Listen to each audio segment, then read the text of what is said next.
अरे पायल बेटा, पुरानी काम वाली के जाने के बाद कोई काम वाली मिल ही नहीं रही थी। अब जाकर पड़ोस की उस मीना आंटी ने एक काम वाली बताई है। हाँ मम्मी जी, घर में एक मेड ना हो ना तो घर कैसा अस्त व्यस्त हो जाता है। इतने बड़े घर का काम अकेले नहीं होता। वैसे कब से आ रही है वो? देख बेटा, मेरी बात तो उससे हो गई है, मैंने उसे सारा काम भी बता दिया है और पैसे की बात भी कर ली है। उसने कहा है कि वो आज से ही काम पर आ जाएगी, बस थोड़ी देर में आती होगी। ये तो अच्छा हुआ मम्मी जी, अब जाकर थोड़ी सी सांस आएगी।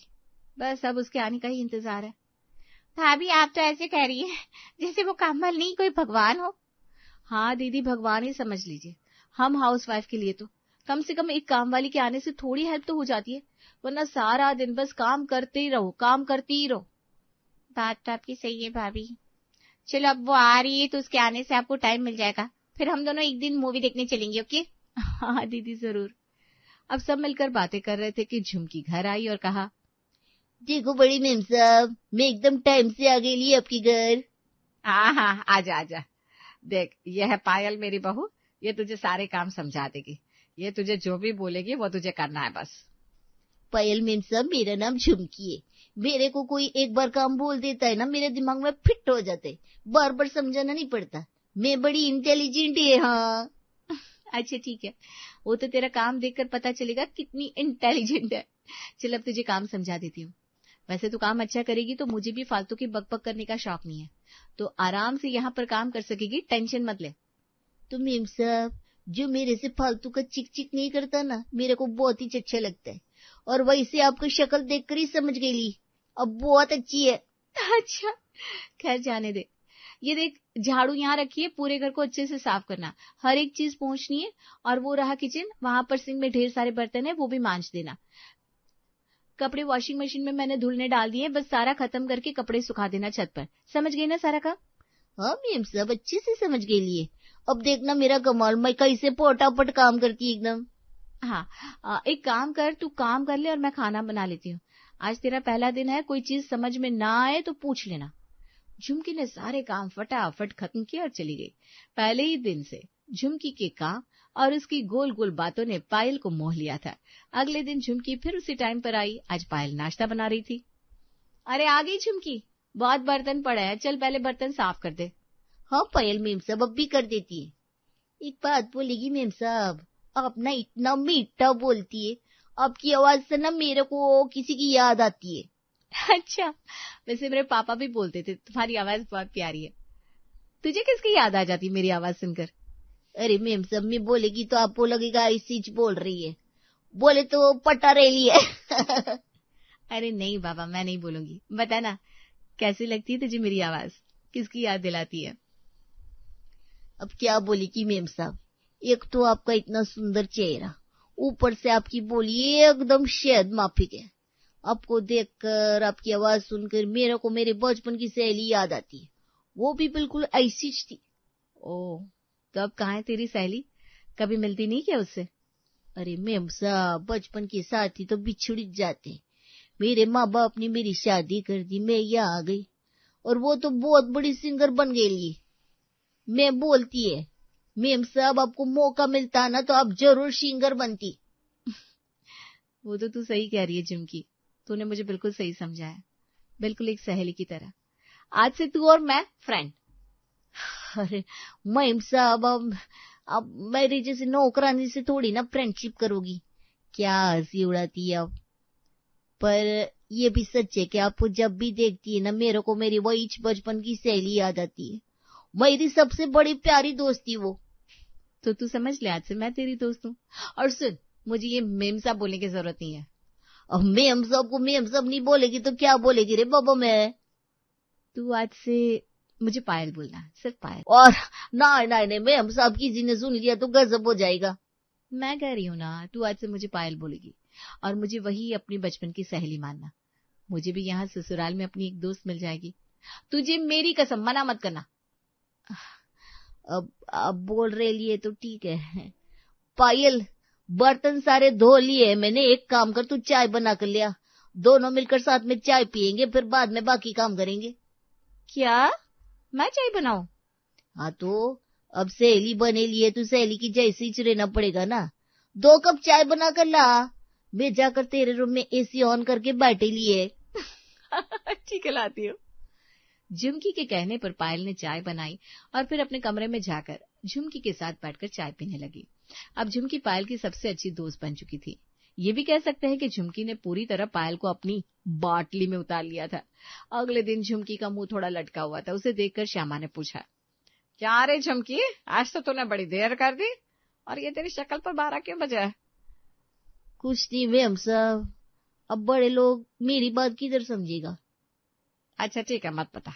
एक काम कर, पहले थोड़ी चाय बना ले, सर दर्द से फटा जा रहा है, फिर बाकी के काम कर लेना। और तू भी थोड़ी चाय पी ले, तुझे अच्छा लगेगा। चाय का क्या है महीम साहब, वो तो पायल भी बना देगी। ए पायल, थोड़ी चाय बना कर ला रही है, बाद में सारा काम करती है। अरे झुमकी तो कब आई? मैं तेरा ही वेट कर रही थी। रुक अभी बनाती हूँ चाय। काम का क्या है, काम तो होता रहेगा। है ये क्या चल रहा है मेरे घर में? पायल बेटा, ये झुमकी तुझे तेरे नाम से पुकार रही है और तुझे कोई प्रॉब्लम नहीं है? ऊपर से इसे बिठाकर तू चाय बनाएगी? मैं बोली थी ना पायल, मेरे को अपना नाम लेने को मत बोल, सब गुस्सा हो जाएंगे, पर तू इतना फालतू की कसम वसम दे डाली। मम्मी जी, झुमकी अब मेरी सबसे अच्छी सहेली है और मेरी सहेली होने के नाते ये मेरा नाम तो ले ही सकती है ना। झुमकी, मैं भी चाय बनाकर लाती हूँ, हम दोनों साथ में बैठकर पियेंगे।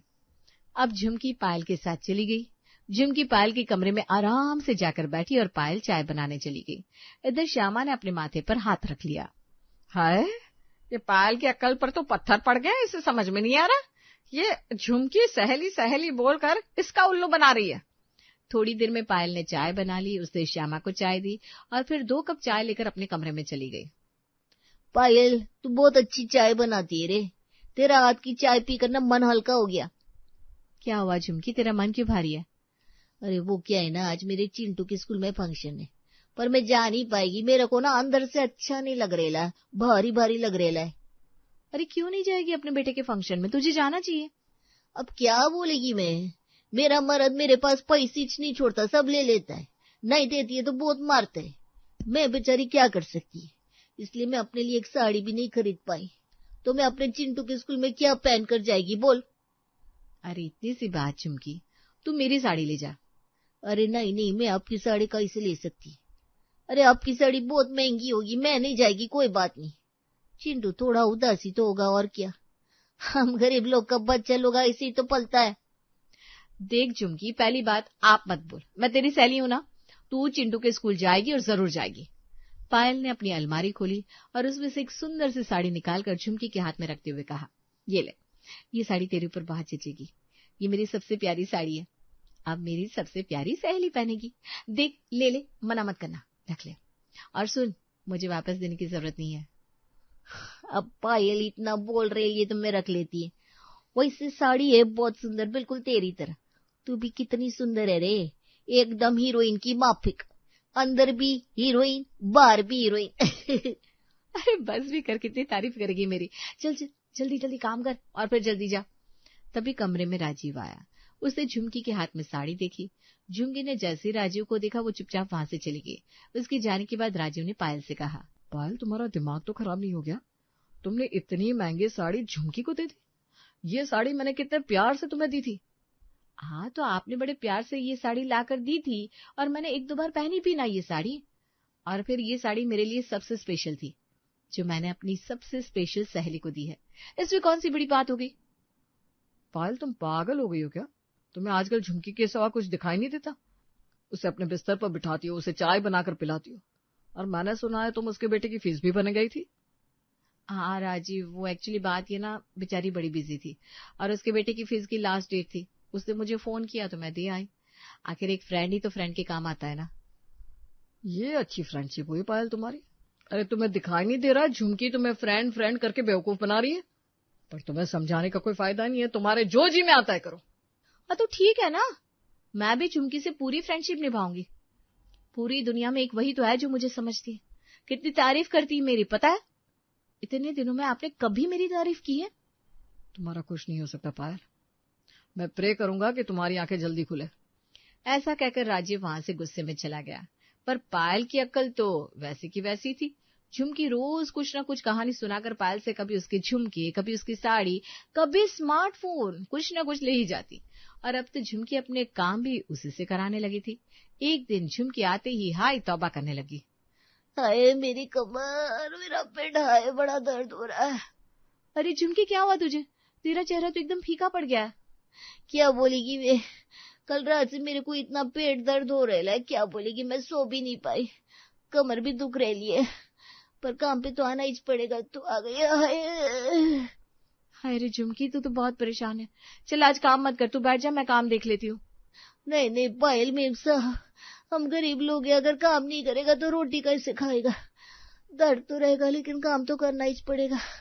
हाय राम, देखो तो हाथ भी कांप रहा है मेरा। तू मेरी सहेली है ना, चुपचाप बैठ, मैं काम करूंगी तेरे बदले। पायल झाड़ू पोछा लगाने लगी और झुमकी आराम से पंखे के नीचे बैठ गई और अपना फोन देखने लगी। तभी वहां श्यामा आई।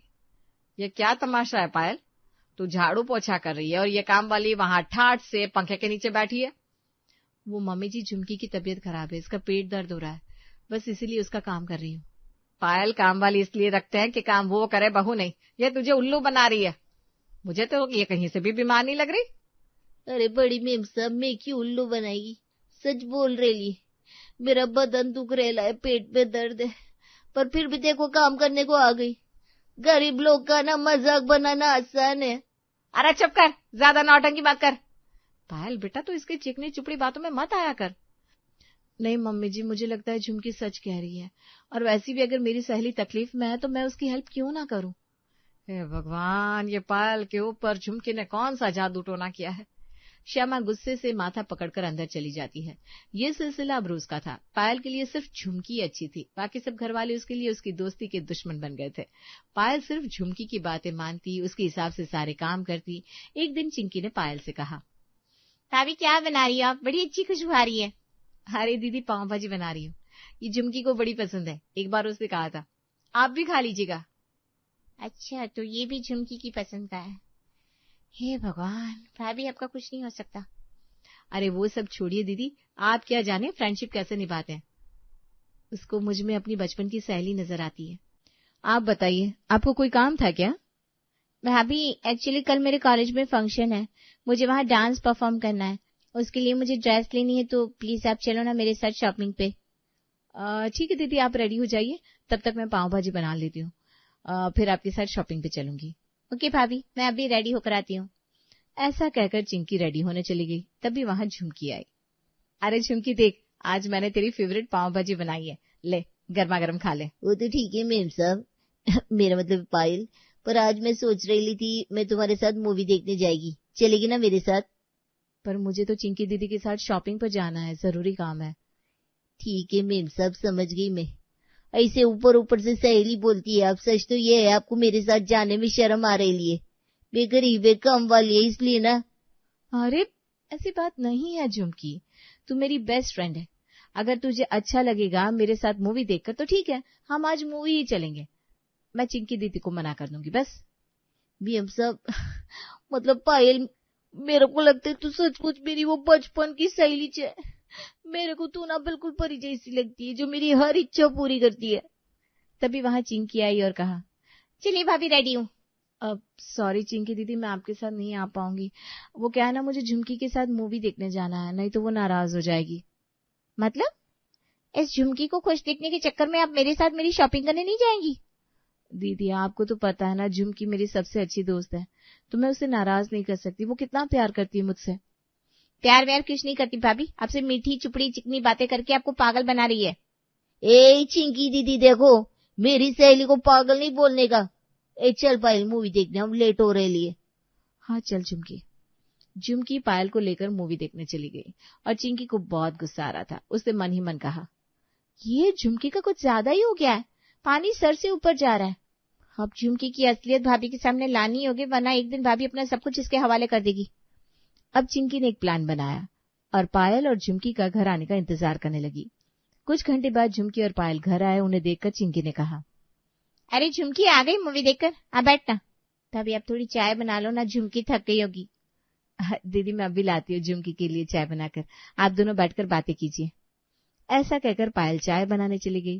तभी चिंकी ने झुमकी से कहा, ए चिमकी, तू ना बड़ी टैलेंटेड है, आज से तू मुझे अपनी चेली बना ले। क्या बात है चिंकी दीदी, मेरी इतनी तारीफ काहे को कर रही है? मैं इससे क्या किया? अरे झुमकी, तूने जैसे मेरी भाभी को पागल बनाया ना, कसम से मुझे बड़ा मजा आ रहा है। मुझे भी तुझसे ये सब सीखना है। अरे चिंकी दीदी, मैं ना ऐसा कुछ नहीं किया है। अब देख, तू अपने टैलेंट को छुपा मत। मुझे तो बोल ही सकती है ना, मैं थोड़ी ना किसी को बोलने जा रही हूँ। और आज से मैं तो तुझे अपना गुरु मानूंगी। बता ना मेरी भाभी को बेवकूफ कैसे बनाया। अरे चिंकी दीदी, किसी को बताने का नहीं, अब मेरे को गुरु माने लिए इसलिए बताती है। आपकी भाभी बोले तो एक नंबर की पगलेट एडी औरत है। दिमाग ही नहीं है उसमें। है सच में? और नहीं तो क्या। अरे मैं थोड़ी सी कहानी सुनाती है, थोड़ी उसकी तारीफ क्या कर देती है, बस अपना पूरा घर मेरे पे लुटाती है। पागल औरत। मेरी तो लॉटरी लग गई इस बेवकूफ की वजह से। ये सारी बातें चाय की ट्रे हाथ में लेकर पीछे खड़ी पायल सुन रही थी।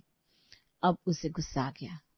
अच्छा तो मैं पागल हूँ, बेवकूफ हूँ, मैंने तुझे अपना दोस्त समझा और तूने मेरा फायदा उठाया। अरे मैम सब, मेरा मतलब पायल में तो मजाक कर रही थी। बहुत बेवकूफ बना लिया तूने, अब बार बार तुझसे बेवकूफ नहीं बनूंगी। चुपचाप निकल जा यहाँ से, वरना मुझे पता है तुझे कैसे निकालना है। चिंकी दीदी जरा झाड़ू तो पकड़ाइए, किसी की सफाई करनी है आज। झुमके, तेरी भलाई इसी में है कि तू चुपचाप चली जा, वरना पायल तुझे आज दिन में तारे दिखा देगी। जाती है, माफ करना मेरे को। ऐसा कहकर झुमकी वहां से 9-2-11 हो गई। तभी चिंकी ने कहा, पायल भाभी, ये तो आज आपको उसकी असलियत पता चल गई, वरना आप तो किसी पर विश्वास ही नहीं कर रही थी, बस उसे अपना सब कुछ मान बैठी थी। हाँ गलती मेरी है, मैं ही उसकी चिकनी चुपड़ी बातों में आ गई। मुझे लगा वो मेरी सहेली की कमी पूरी करती की। हाँ, और इसीलिए तो अपने जेवर कपड़े सब उस पर लुटाती रही। अगर और देर होती ना तो तेरा पति भी तुझसे लूट कर ले जाती वो। अब ऐसी गलती कभी नहीं करूंगी, सोच समझ कर ही किसी पर भरोसा करूंगी। और इस तरह चिंकी की वजह से पायल की आंखें खुल गई और झुमकी को भी अच्छा सबक मिला। सुबह के 6 बजे होते हैं। निशा किचन में नाश्ते की तैयारी में लगी होती है। तभी सासू मां किचन में दाखिल होती हैं। अरे निशा बहू, देख तो जरा कितना बढ़िया ठंडा मौसम हो रहा है। ऐसे मौसम में ना वो कुछ बढ़िया सा गर्मा गर्म बना लो जो सीधे दिल को छू जाए। मम्मी जी सही कह रही हो, इस मौसम में कड़क अदरक वाली चाय और साथ में बिस्किट हो, आहा तो मजा ही आ जाए, पेट भी हल्का रहेगा। बिस्किट? अरे ना बहू, सुबह सुबह बिस्किट खाकर पेट का कबाड़ा थोड़ी ना करना है। जरा गर्मा गर्म आलू प्याज के थोड़े पकौड़े तल ले, साथ में कड़क अदरक वाली चाय मिल जाए तो क्या ही मजा है। और हाँ, पकौड़ों में बेसन थोड़ा कम लगाना, वो क्या है ना, कम बेसन के पकौड़े कुरकुरे बनते हैं बहू। ये भगवान, कैसे भुक्खड़ ससुराल वाले हैं मेरे, खाने के अलावा इन्हें और कुछ सोचता ही नहीं। अरे जरा सी बूंदा बूंदी क्या हुई, इन्हें चाय पकौड़े याद आने लगे। और यहाँ 45 डिग्री में बहू बेचारी अपनी किस्मत तल रही है। किचन की 45 डिग्री की गर्मी में आंखों में प्याज के तीखे आंसू और सिर से पैर तक पसीने में लथपथ निशा प्याज काट रही होती है। गर्मी में पसीने से सिर से पैर तक लथपथ, आंखों से गंगा जमुना बह रही होती है। एक तरफ गैस पर बनने के लिए चढ़ा देती है चाय और दूसरी तरफ पकौड़े तल रही है। हे भगवान, विदाई पर इतना नहीं रोई होंगी मैं जितना इस कमबख्त प्याज ने रुला दिया। बाहर बूंदा बूंदी क्या हुई, इन भुक्खड़ों को पकौड़े खाने का मन हो गया और मैं यहाँ 45 डिग्री की गर्मी में सड़ रही हूँ। तभी देवर विकास और ननद चारू किचन के दरवाजे पर आते हैं। वाह भाभी, आलू प्याज के पकौड़े, मजा ही आ गया। निशा खौलते तेल में पकौड़े छोड़ती है, छन छन। हर पकौड़े की आवाज के साथ उसका खोल उठता है खून। बाहर हॉल में टेबल पर सभी घर वाले बैठे होते हैं। तभी निशा पसीने से तर बतर, बिखरे बालों और लाल आंखों के साथ पकौड़े और चाय लेकर पहुंचती है। ये लीजिए आपके चाय पकौड़े, खा लीजिए। सभी घर वाले अपनी प्लेटों में पकौड़े रखते हैं और चाय के साथ खाने लगते हैं। वाह वो क्या कुरकुरे पकौड़े बनाया, दिल खुश कर दिया तूने तो। हाँ मम्मी जी, आपकी रूह तृप्त हो गई होगी।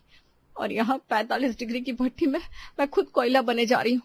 देखो तो जरा, इस भयंकर गर्मी में भी ये लोग तला भुना ऐसे घुस घुस कर खा रहे। वाह निशा, तो कड़क अदरक वाली चाय ने मजा ही ला दिया। वैसे पकोड़े के साथ हरी धनिया की चटनी होती ना तो मजा आ जाता। एक काम करो ना, जल्दी से हरे धनिया की चटनी बना लाओ ना। अब इन्हें चटनी भी बना कर दो।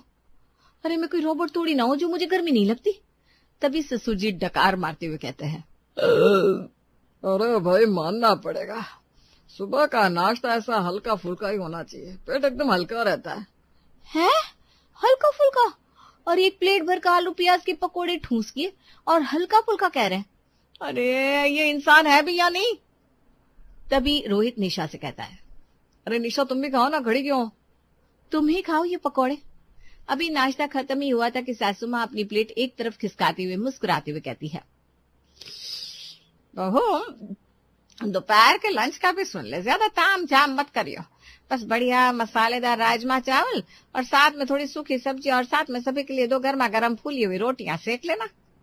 निशा बिना कुछ बोले दांत पीसती हुई किचन में चली जाती है और साड़ी का पल्लू कमर में कसते हुए अपनी फूटी किस्मत को कोसती हुई बर्तनों के पहाड़ की तरफ बढ़ जाती है। ये लोग हैं या दानव, इनका पेट ही नहीं भरता। अरे सुबह नाश्ता तो इनका ऐसे होता है जैसे रात का डिनर। अभी नाश्ता हुआ नहीं कि दोपहर के खाने की चिंता सताने लगी इन्हें, और यहाँ बहू गर्मी में पसीने से बेहाल किचन में दिन भर मरती रहे। फिर निशा नाश्ते के बर्तनों का ढेर साफ करके घर के बाकी के काम निपटाकर थोड़ी देर अपने कमरे में जाकर अभी एसी चलाकर 2 मिनट बैठी ही थी कि निशा की नजर घड़ी की सुई की तरफ जाती है। ये लो, इस घड़ी को भी ना मुझसे जैसे दुश्मनी है, इतनी जल्दी 1 बज गया। चलो भी लग जाओ अपनी दिहाड़ी पर। दोपहर के 1 बजे बाहर 45 डिग्री की भयंकर गर्मी। निशा किचन में गैस पर एक तरफ राजमा उबालने तो दूसरी तरफ गैस पर चावल चढ़ा देती है, फिर रोटियों के लिए परात में आटा गूंथ कर रख देती है। इतने में राजमा भी उबल जाता है। फिर उन्हें प्याज टमाटर हरी मिर्च का तड़का लगाकर ऊपर से धनिया डालकर फिर निशा रोटियां सेकना शुरू करती है कि सासू माँ किचन में आधम की। अरे बहू राजमा के साथ थोड़ा सूखा सूखा लगेगा, फ्रिज में थोड़ी भिंडी पड़ी है ना, उन्हें निकाल कर थोड़ी करारी सी भुजिया बना ले और विकास के लिए रसीले आलू मटर भी छौंक दे, चारों के लिए थोड़ा पास्ता बना देना, ज्यादा ताम झाम मत करियो। हाँ, और साथ में ना घी का रायता जरूर बना लेना, गर्मियों में खाने से फायदा करता है। निशा गैस पर रोटी सेकते हुए ज्यों की त्यों रह जाती है और रोटी जलकर कोयला हो जाती है। अरे अरे बहू ध्यान कहाँ है तेरा, रोटी जला डाली। सासू माँ के जाने के बाद निशा ने चिमटे को इतनी जोर से पकड़ा कि चिमटे की रूह भी कांप गई होगी। वाह जी वाह, थोड़ी सी भिंडी और आलू मटर, ननद के लिए पास्ता। हे भगवान, ये मेरा ससुराल है या खाओ पियो खिसको का कोई हाईवे वाला ढाबा। जब मन किया मुंह उठाकर किचन में चले आते, बहू ये बना दे, बहू वो बना दे। अरे 45 डिग्री में बहू यहाँ खुद फ्राई हो रही है और इन अजगरों को वैरायटी चाहिए। तो जाने कौन से जन्म का बदला ले रहे हैं मेरे ससुराल वाले। इंसान है या दानव, पेट ही नहीं भरता। फिर बेचारी निशा जैसे तैसे पसीने में लथपथ आलू मटर पास्ता, घी का रायता, भिंडी की भुजिया बनाती है। पूरा परिवार हॉल में 24 डिग्री एसी में डाइनिंग टेबल पर एक साथ बैठा होता है। निशा के बाल बिखरे हुए थे, चेहरा टमाटर की तरह लाल था और साड़ी पसीने से ऐसे भीगी हुई थी जैसे वो अभी अभी स्विमिंग पूल से निकल कर आई हो। सभी को खाना परोसती है। वो राजमा क्या लाजवाब बना है, और ये भिंडिया क्या गजब बनाई है बहू तूने। भाभी सच कहूँ तो एसी की हवा में गर्मा गर्म खाना खाने का असली मजा ही कुछ और होता है। निशा कोने में खड़ी होकर हाथ में साड़ी के पल्ली से पसीना पोंछते हुए खून का घूंट भर रही थी। हाँ हाँ, तुम्हें तो आएगा ही ना मजा। भुक्खड़ो, इस 45 डिग्री की गर्मी में खाना बनाना पड़े तब पता चले ना कैसा लगता है। नानी याद आ जाए। यहाँ मेरी काया जलकर कोयला बन चुकी है। खुद अंदर एसी की ठंडी हवा में गर्मा गर्म खाना खाकर कूल कूल फील कर रहे हैं और बहू को किचन के नरक कुंड में झुलसने के लिए छोड़ दिया है। वाह रे मेरी किस्मत। फिर सभी खाना खाने के बाद अपनी अपनी प्लेट खिसका देते हैं। विकास आखिरी निवाला खाकर अपनी प्लेट खिसकाते हुए कहता है, मजा आ गया भाभी। वैसे खाने के बाद थोड़ा कुछ मीठा हो जाता तो दोपहर का लंच भी पूरा हो जाता है। क्यों, क्या कहते हो सब? ये सुनते ही निशा ने विकास को घूरा। बात तो सही है बहू, जाओ थोड़ा हलवा बना लाओ, उसमें चीनी थोड़ा कम रखना। पापा जी अभी बाद में बना दूंगी। तभी सासू माँ बीच में कूद पड़ी। अरे नहीं नहीं बहू, जब अभी मन है हलवा खाने का तो बाद में क्यों है, या सबके लिए ड्राई फ्रूट डालकर हलवा बना ले। हैं अभी निशा फिर से गर्मी में रसोई में जाकर सबके लिए सूजी का हलवा बनाती है। मन तो कर रहा है इस सूजी की जगह इन सबको भून डालूं। पता नहीं कहां से ऐसे ससुराल वाले भुक्खड़ पैदा हो गए। एक नहीं, सबके सब ऐसे ही हैं। दोपहर के 3 बज चुके होते हैं। खैर निशा फिर से किचन में सड़ी गर्मी में जाकर सबके लिए सूजी का हलवा बनाकर सभी घर वालों को देने के बाद घर के बाकी बचे हुए काम खत्म करती है। शाम के 6 बजे हैं। रोहित भी ऑफिस से घर आता है। फिर निशा रात के खाने की तैयारी करती है। ऐसा करती हूँ, दाल चावल, थोड़ी रोटियां और एक सब्जी बना लेती हूँ। फिर निशा एक चूल्हे पर दाल, दूसरे पर चावल बनाने के लिए चढ़ा देती है और जल्दी से आटा गूंथ कर रोटियां सेकने लगती है। बाप रे, इस गर्मी ने तो जान निकाल दी और बाकी बची कुची कसर ससुराल वाले पूरी कर रहे हैं। प्लीज भगवान जी, आज ससुराल वाले परेशान ना करें, नहीं तो घर छोड़कर चली जाऊंगी। फिर निशा सभी ससुराल वालों के लिए डाइनिंग टेबल पर खाना लगाती है। यार कुछ तो अच्छा बना लेती, पता है दिन भर ऑफिस से थका हारा आता हूँ, उस पर भी तुम ये बनाकर रख देती हो। जाओ मेरे लिए पनीर की भुजिया और साथ में नमकीन लस्सी बनाकर ले आओ। लो भाई, कबीले के सरदार भी आ गए मेरा खून चूसने। एक इनकी कमी बाकी थी। पूरा दिन 45 डिग्री की भट्टी में जलकर मैं खुद हॉट बन चुकी हूँ और इन्हें कोल्ड कॉफी चाहिए। घर में चाहे परमाणु बम गिर जाए, इनका ऑर्डर रुकना नहीं चाहिए। एक से एक महान लोग भरे पड़े। निशा फिर से किचन में जाकर रोहित के लिए पनीर की भुजिया और नमकीन लल्ली बनाकर देती है। ये क्या निशा, कम से कम लस्सी में बर्फ तो डाल देती। जाओ बर्फ लेकर आओ। निशा फ्रिज से बर्फ निकाल कर रोहित को लाकर देती है। तभी ससुर जी, वो दाल में नमक थोड़ा कम है, स्वाद नहीं आ रहा, जरा जाकर ले आओ।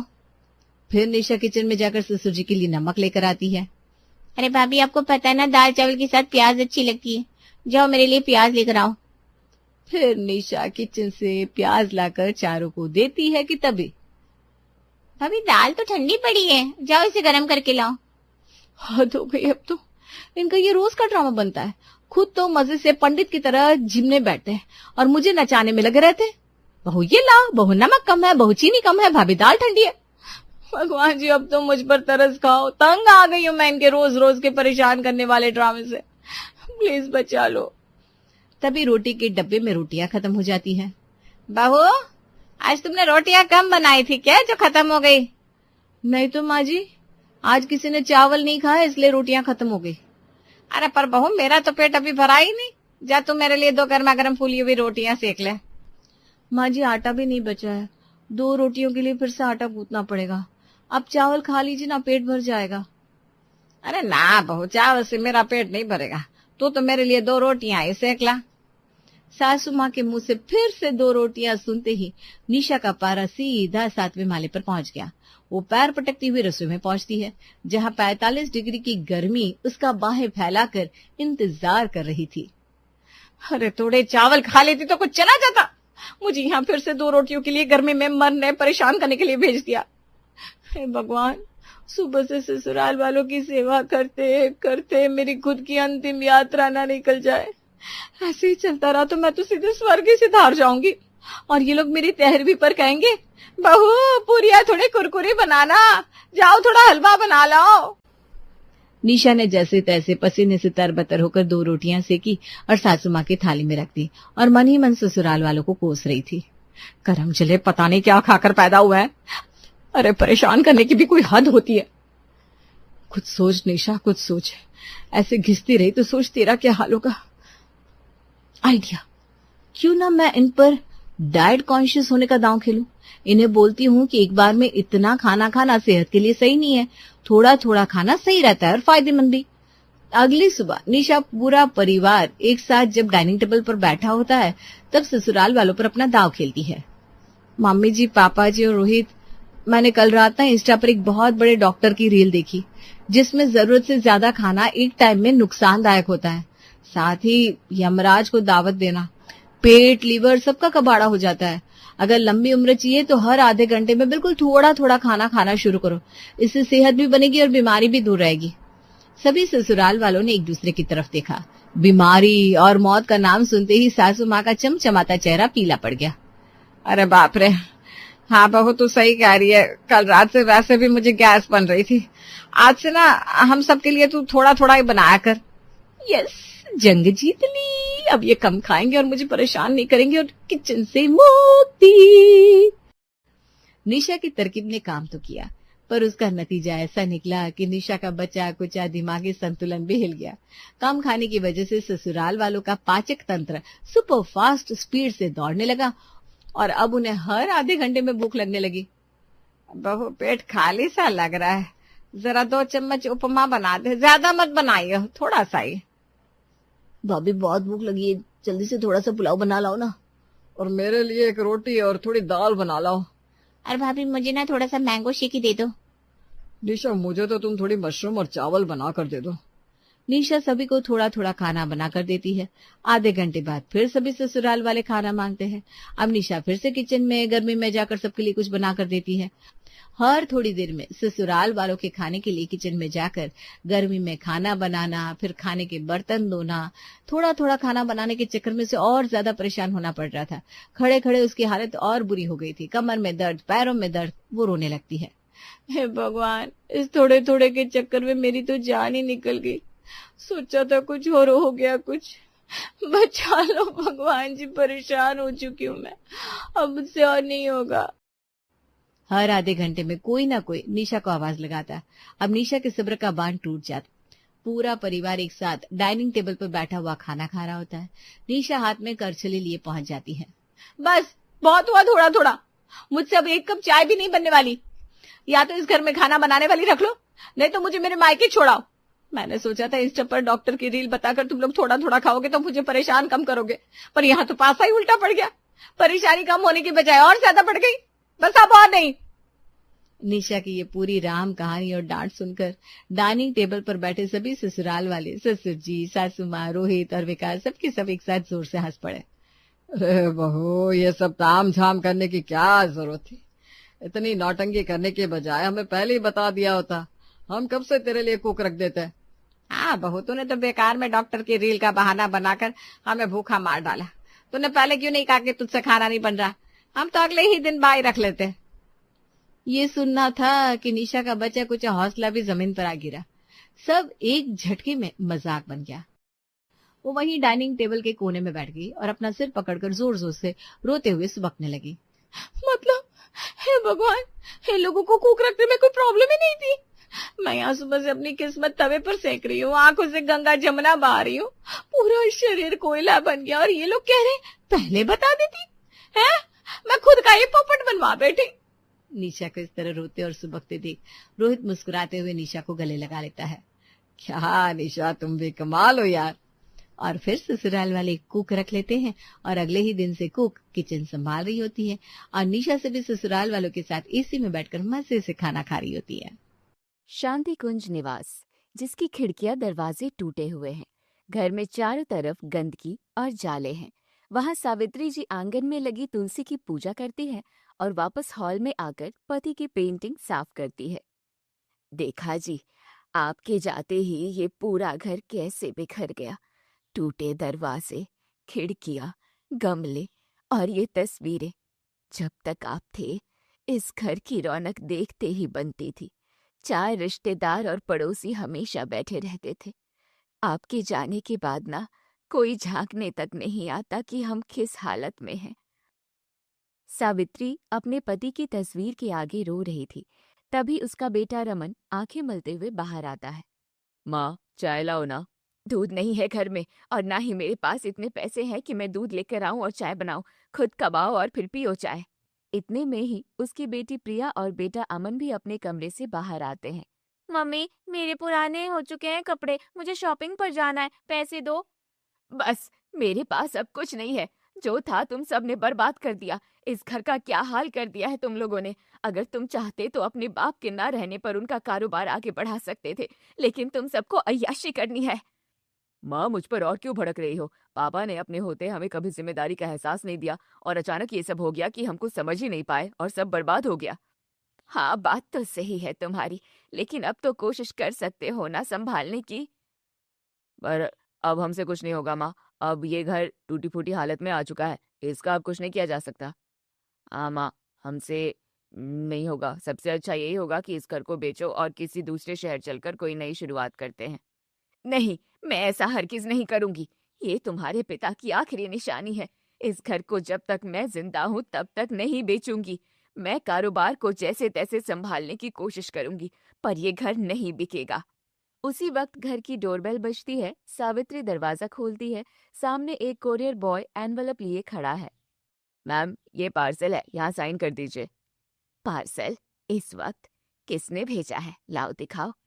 सावित्री एनवलप ले लेती है। रमन और अमन पास आकर देखने लगते हैं।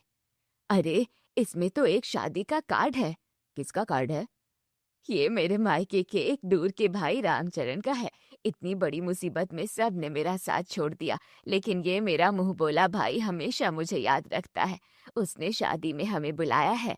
हम नहीं जाएंगे माँ, हमारे पास ढंग के कपड़े तक नहीं है, सब मजाक उड़ाएंगे, आप ही जाओ। ठीक है, तुम मत जाओ, लेकिन मैं तो जाऊंगी ही, वो मेरा भाई है। सावित्री अपने बच्चों के मना करने के बाद भी रामचरण जी के यहाँ शादी में जाती है। शादी वाले घर में बहुत चहल पहल है। वहाँ मीरा एक तरफ खड़ी होकर हलवाई को कुछ समझा रही है।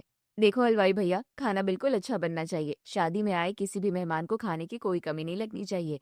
अगर कुछ अलग सामान चाहिए तो तुरंत मुझसे कह सकते हो। अरे बेटिया, तुम्हारे होते हुए भला कोई कमी रह सकती है क्या? तुमने सब पहले ही संभाल लिया है। मीरा तुरंत टेंट वाले के पास जाती है। भैया देखो, डेकोरेशन में किसी भी तरह की कमी हुई ना तो देख लेना, मैं आपको पूरे पैसे नहीं दूंगी। वो पर्दा वहां से ढीला है, उसे सही कीजिए। आप चिंता मत करो मीरा बिटिया, इस तरह की कोई कमी नहीं होगी, मैं अभी इसे ठीक करवाता हूँ। मीरा शादी वाले घर में हर छोटी से बड़ी जिम्मेदारी को बड़े सलीके से निभा रही थी। सावित्री मीरा को देखकर हैरान थी। तभी मीरा चिंता में बैठे दुल्हन के माता पिता के पास जाती है। अरे अंकल, आंटी जी, आप दोनों यहाँ चिंता में क्यों बैठे हैं? चेहरे पर इतनी 12 क्यों बजे हैं? चिंता क्यों न करे बेटा, बेटी की शादी है, अगर कोई कमी रह गई तो लोग क्या कहेंगे, हमारी तो नाक कट जाएगी। अरे, आप बस इतनी सी बात को लेकर चिंता में है। चिंता मत कीजिए, मेरे होते हुए कोई कमी नहीं होगी। मैंने सारी जिम्मेदारियां खुद संभाल ली है। अब बस आराम से मेहमानों का स्वागत कीजिए। रामचरण मुस्कुराता है। तभी सावित्री आगे बढ़ती है और रामचरण के पास आती है। रामचरण भाई, नमस्ते, कैसे हो? अरे सावित्री बहन, तुम आई, मुझे तो उम्मीद नहीं थी। बहुत खुशी हुई तुम्हें देखकर। भाई एक बात बताओ, ये लड़की कौन है? तुम्हारी कोई सगी रिश्तेदार है क्या? हर काम कितनी बखूबी से कर रही है। अरे रिश्तेदार नहीं है बहन, ये मेरी बेटी की सहेली है मीरा। बड़ी जिम्मेदार लड़की है ये। इसे टूटी फूटी चीजों को संभालना बहुत अच्छी तरह से आता है। मतलब, मैं कुछ समझी नहीं भैया। हमारी बेटी के साथ कुछ समय पहले एक इंसिडेंट हुआ था, जिसकी वजह से उसने घर से बाहर निकलना तक बंद कर दिया था। वो शादी के नाम से कतराती थी। फिर क्या हुआ भाई? लेकिन इस मीरा के समझाने पर ही मेरी बेटी ने ये रिश्ता अपनाया है, और आज देखो वो दुल्हन बनी अंदर कितनी हंस खिलखिला रही है। और तो और सावित्री बहन, ये जो मेरा पूरा परिवार तुम देख रही हो ना, ये सब इसी के समझाने पर ही यहाँ आए हैं। वो सब कैसे भाई साहब? बहन, इन लोगों ने तो हमसे पुराने झगड़े के कारण रिश्ता ही तोड़ दिया था। इसने सबको एक कर दिया। ये लड़की ही मेरे टूटे फूटे घर को फिर से जोड़ सकती है, मेरा घर परिवार संभाल सकती है, अगर ये मेरे घर की बहू बन जाए तो। सावित्री मीरा के बारे में सपने सजा लेती है। रामचरण जी की बेटी की शादी के बाद सावित्री जी रामचरण जी के पास जाती है। रामचरण भाई, मुझे आपसे एक जरूरी बात करनी है। आपसे तो मेरे घर की सच्चाई छुपी नहीं है। मेरा घर बिखर चुका है। अगर आप चाहें तो मेरा टूटा फूटा घर फिर से बन सकता है। कैसे बहन, मैं इसमें क्या कर सकता हूँ? वो लड़की मीरा, जो आपकी बेटी की सहेली थी, अगर वो मेरे घर की बहू बन जाए, मेरे बड़े बेटे रमन की पत्नी बन जाए, तो मेरे घर में उम्मीद की एक नई किरण जाग सकती है। अरे नहीं बहन, मीरा बहुत स्वाभिमानी लड़की है। वो ऐसे बिखरे और टूटी फूटी हालत वाले घर में शादी बिल्कुल भी नहीं करेगी जहाँ कोई कमाई का जरिया ना हो, और उसके माता पिता भी तैयार नहीं होंगे। देखो भाई, मैं आपसे विनती कर रही हूँ, अगर किसी का घर बसाने के लिए थोड़ा सा झूठ बोलना पड़े तो क्या बुराई है? बस इतना कर दो मेरे लिए। मैं लड़की को कोई दुख नहीं होने दूंगी, ये मेरा वादा है। तुम बस उनके घर वालों से कह दो कि हमारा परिवार अच्छा है और लड़का पढ़ा लिखा है। ठीक है बहन, तुम्हारे परिवार को बचाने के लिए मैं मीरा और उसके घर वालों से थोड़ा झूठ बोल दूंगा। मैं कह दूंगा कि तुम्हारा बेटा यूपीएससी की तैयारी कर रहा है, बाकी सब भगवान पर छोड़ दो। आपका ये एहसान मैं जिंदगी भर नहीं भूलूंगी भाई। रामचरण जी मीरा के माता पिता से बात करके मीरा की शादी सावित्री जी के बड़े बेटे रमन के साथ करवा देते हैं। मीरा दुल्हन के जोड़े में घर के अंदर कदम रखती है और घर की बदहाली, टूटे दरवाजे, फैला हुआ सामान और चारों तरफ फैली गंदगी को देखकर हैरान हो जाती है। ये क्या है? ये कैसा घर है? बेटा, वो सच तो ये है कि क्या मुझसे कहा नहीं गया था कि ये घर बहुत छोटा है? और मुझे बताया गया था कि आपका बेटा यूपीएससी की तैयारी कर रहा है। रमन और अमन एक कोने में घबराए हुए खड़े हैं। मीरा रमन को देखती है, लेकिन इस लड़के को देखकर लगता नहीं कि ये ऐसा कुछ कर रहा होगा। और ये टूटा फूटा घर, यहाँ तो ढंग की एक दीवार तक नहीं है, और यहाँ तो कोई रिश्तेदार भी नहीं दिख रहा। आखिर बात क्या है, मुझे सच बताइए। बेटी, मैं अब तुमसे कुछ नहीं छुपाऊंगी। पूरी बात यह है कि मेरे पति के जाने के बाद हमारा सब कुछ बर्बाद हो गया। हम कर्जे में डूब गए और बेटे आलसी हो गए। बेटी, मेरी आखिरी उम्मीद अब तुझसे ही है। माना कि मैंने झूठ बोला है, लेकिन गलत इरादे से नहीं, बल्कि एक नेक इरादे से। मैं तुझसे हाथ जोड़ती हूँ बेटी। अब इस बिखरे घर को तू ही एक कर सकती है, तू ही इसे संवार सकती है। मैंने इस बिखरे घर को और परिवार को संवारने का कोई ठेका नहीं ले रखा है। आपने धोखा दिया है मुझे, और मैं इस धोखे के साथ यहाँ नहीं रह सकती। मैं जैसे आई थी वैसे ही अब वापस जा रही हूँ। मीरा अपना सूटकेस उठाती है और तुरंत रामचरण जी के घर पहुंचती है। अरे मीरा बेटा, तुम यहाँ पर? अंकल जी, आपने मेरे साथ धोखा किया है, सरासर झूठ बोला है। मैं आपको कभी माफ नहीं कर पाऊंगी। रामचरण उसका हाथ थामकर समझाता है। बेटा, वो घर सिर्फ टूटा है, बर्बाद नहीं है, और तुम अपनी समझदारी से उसे जन्नत बना सकती हो। मीरा के माता पिता भी उसे समझाते हैं। सभी की बातें मीरा का गुस्सा शांत करती है। वहीं दूसरी तरफ सावित्री और उसके बेटे उदास बैठे हैं। तभी मीरा सादी साड़ी पहने घर में आती है और सीधे रमन के कमरे में जाती है, जहां रमन बेड पर लेटा है। मीरा, तुम वापस आ गई? हाँ, मैं यहाँ तुमसे एक सवाल करने आई हूँ। तुम ये दिन भर बेड पर क्यों पड़े रहते हो? कोई काम धंधा क्यों नहीं करते? मैं क्या ही करूँ मीरा, मैं किसी लायक ही नहीं हूँ। पापा के जाने के बाद मेरा कॉन्फिडेंस पूरा टूट चुका है। मुझे लगता है कि मैं कुछ नहीं कर सकता। एक बात याद रखना रमन, घड़ी भी दिन में 2 बार सही समय बताती है। जब वो खराब होकर भी किसी लायक हो सकती है, तो तुम तो एक जीते जागते इंसान हो। तुम बस अपना टैलेंट पहचानो। अगर तुम अपने पापा का पुराना बिजनेस नहीं संभाल सकते, तो कुछ और तो कर ही पाओगे ना। मेहनत करने से डरते क्यों हो? क्या सच में मैं कुछ कर सकता हूँ? हाँ, अगर तुम चाहो तो। और अगर ये आलसी बनना बंद करो तो। मीरा वहां से निकलकर सीधे सावित्री के कमरे में जाती है, जो रो रही थी मीरा को वहां देखकर। अरे बहू, तू वापस आ गई। मुझे माफ कर दे बहू। मैंने जी मम्मी जी, मैं वापस जरूर आ गई हूँ, लेकिन ये मत सोचिएगा कि मैंने आपको माफ कर दिया है। लेकिन अब आप रोना धोना बंद कीजिए और मुझे इस घर और बिजनेस के टूटने की असली वजह बताइए। बेटा, तेरे ससुर के जाने के बाद हमारे पार्टनर्स ने बिजनेस में से अपना हाथ खींच लिया। हमारे सारे इन्वेस्टर्स और बायर्स हमसे रूठ गए, क्योंकि इन लड़कों ने बिजनेस पर कोई ध्यान नहीं दिया, उनसे बदतमीजी की और उनका ट्रस्ट खो दिया। अच्छा, तो ये बात है। ठीक है, आप मुझे सबसे पहले बिजनेस की बैलेंस शीट दिखाइए। मुझे देखना है कि इनकम कितनी है, खर्चा कितना है, कितना इन्वेस्टमेंट है और कितना प्रॉफिट या लॉस है। ये ले बेटा, सब इसमें है। काम तो पहले जैसा ही है, बस कोई चलाने वाला नहीं है। नुकसान उतना बड़ा नहीं है जितना आप लोगों ने बना दिया है। काम तो पहले जैसा ही है, बस हमारे इन्वेस्टर्स और बायर्स हमसे रूठे हुए हैं। हमें सबसे पहले उनसे अपने रिश्ते अच्छे करने होंगे, उनका विश्वास फिर से जीतना होगा। एक बार उनसे रिश्ते बन जाएं तो सब काम पहले जैसा हो जाएगा। अरे ठीक है बहू, तुझे जो सही लगे वो कर। दोपहर में मीरा ने अपने घर के एक छोटे से मीटिंग हॉल को साफ किया। वहाँ एक बड़ी टेबल के चारों तरफ रमन, अमन, करण, प्रिया और रिया बैठे हैं। मीरा उनके सामने खड़ी है। देखो, अब ये घर और बिजनेस पूरी तरह से टूट चुका है, बिखर चुका है। इस बात को तुम सब जानते हो, लेकिन इसे हमें मिलकर ही जोड़ना होगा। पर भाभी, हम ये कैसे करेंगे? हमने तो कभी ये सब नहीं किया। हाँ, लेकिन जब तक हम हाथ पैर नहीं चलाएंगे और कोशिश नहीं करेंगे, तब तक कुछ नहीं हो सकता। बैठे बैठे रोना रोने से किस्मत नहीं बदलती। भाभी सच कह रही है। कब तक हम निठल्ले बनकर माँ पर बोझ बने रहेंगे? अब वक्त आ गया है कि हम मेहनत करें। मैं मीरा के साथ हूँ। हाँ, अगर भैया तैयार है तो हम भी साथ हैं। हाँ भाभी, आप जैसा कहेंगी वैसा ही होगा। अब आप हमें बताइए क्या करना है। हाँ भाभी, हम सब तैयार हैं। बहुत अच्छे। तो बिजनेस संभालने और घर जोड़ने से पहले हमें इस पूरे घर की अच्छी तरह सफाई करनी होगी। इसके बाद मीरा के कहने पर सभी घर की सफाई में लग जाते हैं। रमन जाले साफ कर रहा है, अमन खिड़कियां ठीक कर रहा है, करण दीवारों को पेंट कर रहा है और प्रिया रिया गमले ठीक कर रही है। ये सब देखकर, अरे वाह बहू, तूने तो आती ही हमारे घर की काया पलट कर दी। अरे नहीं माँ जी, अभी तो हमारे बिजनेस को ट्रैक पर लाना बाकी है। रमन और अमन, आप दोनों हमारे पुराने इन्वेस्टर और बायर्स के साथ मीटिंग करेंगे और मार्केटिंग की जिम्मेदारी मेरी होगी। हाँ ठीक है, हम पूरी मेहनत करेंगे। रमन और अमन पूरी मेहनत के साथ बिजनेस को ठीक करने में जुट जाते हैं। मीरा भी मार्केटिंग का काम संभालती है और कुछ ही दिनों बाद घर अब पहले से साफ सुथरा दिख रहा है।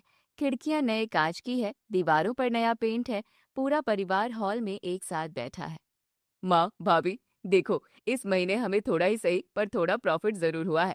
हमारे 2 पुराने इन्वेस्टर्स और बायर्स वापस आ गए हैं। हाँ माँ, और बायर्स भी अब हमारे माल की तारीफ कर रहे हैं। मीरा भाभी की मार्केटिंग स्ट्रैटेजी काम कर गई। मुझे तो यकीन ही नहीं हो रहा है कि हम फिर से खड़े हो रहे हैं। चलो, कुछ दिनों बाद थोड़ा ही सही, कम से कम प्रॉफिट तो हुआ। मम्मी जी, अभी तो ये इस टूटे फूटे घर और बिजनेस को जोड़ने की शुरुआत है। अब आगे आगे देखो मैं क्या करती हूँ। सब लोग हंसते हैं, पर तभी सावित्री जी उदास हो जाती है उन्हें देखकर।